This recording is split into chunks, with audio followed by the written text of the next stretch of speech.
నమస్తే, నేను సిరి. తిరుమల శ్రీవారి లడ్డు అంటే ఏదైతే వ్యవహారం ఉందో, కల్తీ నెయ్యి, అసలు అది కల్తీయే అవ్వలేదు అని చెప్పేసి వైసీపీ నేతలు చాలామంది ప్రయత్నిస్తున్నారు. అది కల్తీ నెయ్యి కాదు అని చెప్పేసి చెప్పడానికి కూడా చాలా ప్రయత్నిస్తున్నారు. ఈ క్రమంలో అయితే ఒక స్వామీజీని, మోహన్ గురుస్వామిని అయితే తెరపైకి తీసుకొచ్చారు. అసలు ఆ గురుస్వామిని వీళ్ళు తెరపైకి ఎందుకు తీసుకొచ్చారు, వీళ్ళ మీడియాలోకి అంటే అది తప్పు జరగలేదు అక్కడ అని చెప్పించే ప్రయత్నం అయితే చేస్తున్నారు. దీనికి సంబంధించి మరింత సమాచారాన్ని మనకు వివరించడానికి మనతో పాటు ఉన్నారు ప్రముఖ senior journalist, political analyst CS Rao గారు. నమస్కారం సార్. నమస్తే సార్, ఇప్పుడు చూస్తుంటే లడ్డూలో ఏదైతే తయారీలో వాడిన నెయ్యి కల్తీ కాదు అని చెప్పడానికి వైసీపీ నేతలు చాలా నానా తంటాలు పడుతున్నారు, కష్టాలు పడుతున్నారు అట్టు అనిపిస్తుంది. ఎందుకంటే ఇప్పుడు కొత్తగా మోహన్ గురుస్వామిని అయితే తెరపైకి తీసుకొచ్చారు.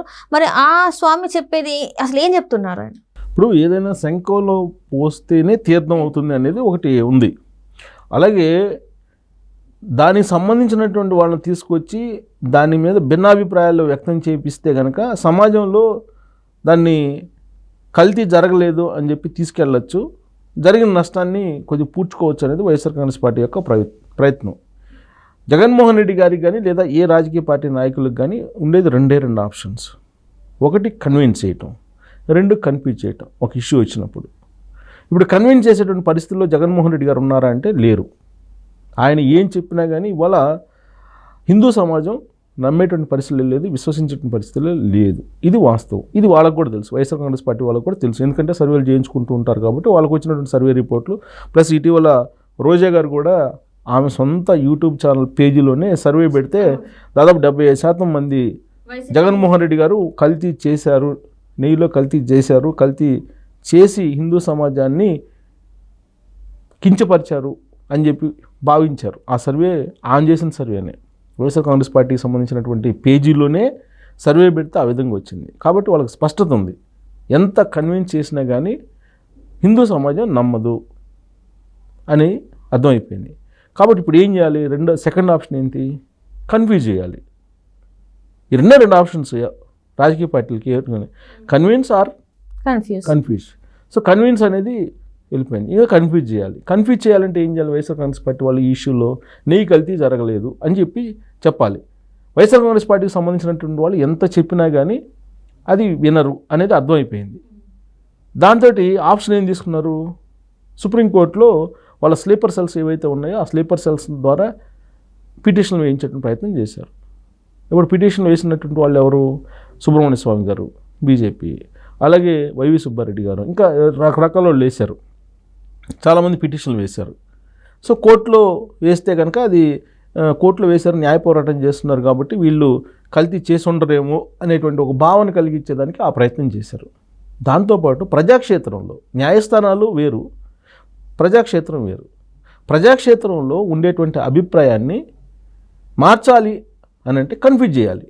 కన్ఫ్యూజ్ చేసేసి అది కాదంట అనేటువంటి ఒక టాక్ తీసుకురావాలి. అది తీసుకురావాలంటే రకరకాల ప్రయత్నాలు ఆయన సొంత మీడియా, కూల్ మీడియా చేస్తూ ఉంది. సొంత మీడియాతోటి చేస్తున్నారు, కూల్ మీడియాతోటి చేస్తున్నారు. దాంట్లో భాగంగా ఇప్పుడు కొత్తగా మోహన గురుస్వామి అనేటువంటి ఒక అతన్ని తెర మీదకి తీసుకొచ్చారు వైఎస్ఆర్ కాంగ్రెస్ పార్టీ వాళ్ళు. ఎవరి మోహన గురుస్వామి అని అంటే ఆయన బేసికల్గా ఆర్థికవేత్త, సామాజికవేత్త. ఆర్థికవేత్తకి, సామాజికవేత్తకి ఈ దీంట్లో కల్తీ జరిగిందా లేదా అని ఎలా తెలుస్తుంది? ఆయన సైంటిస్ట్ కాదు కదా. కానీ ఎన్డీడీబీ ఇచ్చినటువంటి రిపోర్ట్ని పరిశీలించి దాంట్లో లోటుపాట్లని ఏమైనా చెప్పగలరా? లేదు. ఆయన సైంటిస్టా? లేదు. పోనీ ఏదైనా ల్యాబ్లో పనిచేస్తున్న టెక్నీషియనా? కాదు. ఆయన బేసికల్గా ఆర్థికవేత్త, సామాజికవేత్త అని చెప్పి చెబుతున్నారు. మరి ఆర్థికవేత్త, సామాజికవేత్త ఉన్నప్పుడు ఆయన ఎలా నిర్ధారిస్తాడు? కల్తీ జరగలేదు అని చెప్తున్నారు. ఆయన ఇంటర్వ్యూ పెద్ద ఒక హాఫ్ పేజ్ చేశారు సొంత మీడియాలో. ఇవాళ కల్తీ జరగలేదు నెయ్యి అని, ఎందుకు జరగలేదు అని, కల్తీ జరగలేదు ఎలా చెప్తున్నారు ఈ మోహన గురుస్వామి అని అంటే, జగన్మోహన్ రెడ్డి గారు ఏదైతే చెప్పారో అది చెప్తున్నారు. అంటే జగన్మోహన్ రెడ్డి గారు ఇప్పటి వరకు ఏదైతే వాదన వినిపిస్తూ వచ్చారో అదే వాదనను రకరకాల మనుషుల ద్వారా రకరకాల రంగాలకు సంబంధించినటువంటి వాళ్ళ ద్వారా స్లీపర్ సెల్స్ని యాక్టివేట్ చేసి ప్రజల్లోకి తీసుకెళ్ళి కన్ఫ్యూజ్ చేయాలనే ప్రయత్నం వైఎస్ఆర్ కాంగ్రెస్ పార్టీ చేస్తుంది. ఇప్పుడు దాంట్లో భాగంగానే ఇప్పుడు మోహన గురుస్వామి అనేటువంటి ఆయన ఒక ఇంటర్వ్యూ ఇచ్చారని చెప్పేసి సొంత మీడియాలో ప్రచారం చేసుకుంటూ ఉన్నారు. మరి ఆయన ఇచ్చారో లేదో, ఆయన ఇవ్వకుండానే ఇచ్చినట్టు వేసారా ఆయన పేరు పైన, లేదంటే మ్యూచువల్ అండర్స్టాండింగ్ చేశారో తెలియదు మనకి. కానీ ఆయన చెప్పిన దాని ప్రకారం ఏంటంటే నెయ్యి కల్తీ జరగలేదు అని అంటారు. అంటే ఏ రకంగా జరగలేదు అని చెప్పి ఆయన చెప్తున్నారండి. అంటే ఆ రోజున ట్యాంకర్స్ వచ్చిన ట్యాంకర్లు కల్తీ జరిగిందని చెప్పి 4 ట్యాంకర్లు మీరు గుర్తించారు కదా, ఆ 4 ట్యాంకర్లు వెనక్కి పంపించారు కదా, మరి ఇంకా కల్తీ అనేది ఎక్కడ ఉంది అనేది ఆయన జగన్మోహన్ రెడ్డి గారు మొన్నటి వరకు ఏం చెప్పారో ఆయన కూడా అదే చెప్పారు. ఇప్పుడు అక్కడ ప్రాసెస్ ఏంటి, అక్కడ వచ్చినటువంటి ట్యాంకర్స్ని ఖచ్చితంగా టెస్ట్ చేస్తారు. టెస్ట్ చేసి బేసికల్గా ఏదైనా అనుమానం ఉంటే కనుక అవి రిజెక్ట్ చేస్తారు కల్తీ జరిగిందని చెప్పేసి. కానీ దాంట్లో లోపల ఏముంది, కంటెంట్ ఏముంది అనేది పరీక్షించడానికి తిరుమల తిరుపతి దేవస్థానానికి సంబంధించి ఒక వ్యవస్థ అంటూ లేదు. అందుకే ఎన్డీడీబీకి పంపించారు. అక్కడ టెస్ట్ చేస్తే వచ్చింది దాంట్లో పంది కొవ్వు, లేదంటే సీడ్స్ ఫ్యాటో, లేదంటే ఎద్దు కొవ్వు ఇలాంటివి ఉన్నాయని చెప్పేసి వాళ్ళు తేల్చారు. తేల్చినప్పుడు ఆ రిపోర్ట్ని కాదని ఈయన ఎట్లా చెప్తారు? ఇప్పుడు ఆ రిపోర్ట్ ఉంది, ఇప్పుడు ఏమంటారు వీళ్ళు, సో కల్తీ జరిగినటువంటి నెయ్యిని మీరు వెనక్కి పంపించారు కాబట్టి మీకు లడ్డూలు తయారు చేయలేదు కదా, మరి ఇంకా ఎక్కడ కల్తీ ఉంది అని అంటారు. జగన్మోహన్ రెడ్డి గారు 2019 నుంచి 2024 వరకు వ్యవస్థలు ఏ విధంగా మేనేజ్ చేశారు? ఇప్పుడు చంద్రబాబు నాయుడు గారు ప్రభుత్వం ఉంది కాబట్టి కల్తీ వచ్చింది కాబట్టి టెస్ట్కి పంపించారు. అసలు అప్పట్లో అసలు కల్తీ ఉందా లేదా అని చెప్పి టెస్టులు చేశారా లేదని తెలియదు. ఒకవేళ టెస్టులు చేసినా కానీ కల్తీ ఉన్నప్పటికీ కూడా దాన్ని పట్టించుకోకుండా పంపించకుండా నిరోధించేటువంటి వ్యవస్థ ఉందా ఆ రోజున? ఆ రోజున చైర్మన్ ఏది చెప్తే అది చేశారు, జగన్మోహన్ రెడ్డి గారు ఏది చెప్తే అది చేశారు. అసలు కల్తీ టెస్టులు చేసే పరిస్థితి ఎక్కడుంది అసలు ఆ రోజున? ఇష్టానుసారంగా చేశారు కదా. దానికి అసలు కల్తీ చేసే అసలు కల్తీ జరిగిందా లేదా అని చెప్పి, ఒకవేళ కల్తీ జరిగినా కానీ కల్తీ జరిగిందని చెప్పి ధైర్యం ఎవరు చేశారు? అసలు చేసి ఉంటారా? జగన్మోహన్ రెడ్డి గారి పరిపాలన చూసిన తర్వాత ఎవరైనా సరే ఇలాంటి బయటికి వచ్చి చెప్పేటువంటి ధైర్యం చేస్తారా అనేది అందరికీ తెలుసు కదా ఆ సంగతి. అసలు అక్కడ దాకా టెస్టులు అవసరంలే. తిరుమల తిరుపతి దేవస్థానానికి పోయినటువంటి ఏ భక్తుడిని అడిగినా కానీ గతంలో తిరుపతి లడ్డు ఎలా ఉండేది, ఈ మధ్యకాలంలో ఎలా ఉంది అనేది ఎవరైనా చెప్తారు కదా. జగన్మోహన్ రెడ్డి గారి హయాం వచ్చిన తర్వాత ఎలా ఉంది అనేది. తర్వాత తిరుమలలో ఉచిత భోజనం ఎలా ఉండేది, అన్నప్రసాదం, జగన్మోహన్ రెడ్డి గారు వచ్చిన తర్వాత ఎలా ఉండేది అని ధర్నాలు చేశారు కదా. అనేక వీడియోలు కూడా సోషల్ మీడియాలో వైరల్ అయ్యాయి కదా. ఇంకేంటి, కల్తీ జరగలేదని ఎలా చెప్తారు? చాలా సింపుల్గా అర్థమవుతుంటే. కానీ నాకు బాధాకరమైనటువంటి అంశం ఏంటంటే, మోహన గురుస్వామి గారని ఆర్థికవేత్త ఆయన సామాజికవేత్త, అలాంటి ఆయన్ని కూడా తప్పుదావ పట్టించాలా సాక్షికి సంబంధించినటువంటి మీడియా వాళ్ళు, లేదంటే వాళ్ళ సొంత మీడియా, కొంత ఆర్కే గారి భాషలో చెప్పాలంటే రోత మీడియా, వాళ్ళందరినీ పేర్లను ఉపయోగించుకొని తప్పుదావ పట్టించాలో వాళ్ళు ప్రజల్లోకి సెకండ్ వర్షన్ తీసుకెళ్తున్నారు కన్ఫ్యూజ్ చేయడానికి. ఇంకోటి ఏంటంటే ఆయన చెప్పింది విచిత్రమైనటువంటి కామెంట్ ఆయన పేరు పైన వచ్చింది. గోవులు అవి తినే ఆహారాన్ని బట్టి పాలిస్తాయి కాబట్టి గోవులు ఇచ్చేటువంటి పాలల్లో కూడా కొవ్వు పదార్థాలు ఉంటాయి అని చెప్తున్నాడు ఆయన. అది మాజీ స్పీకర్ కూడా తమ్మినేని సీతారాం చెప్పారు.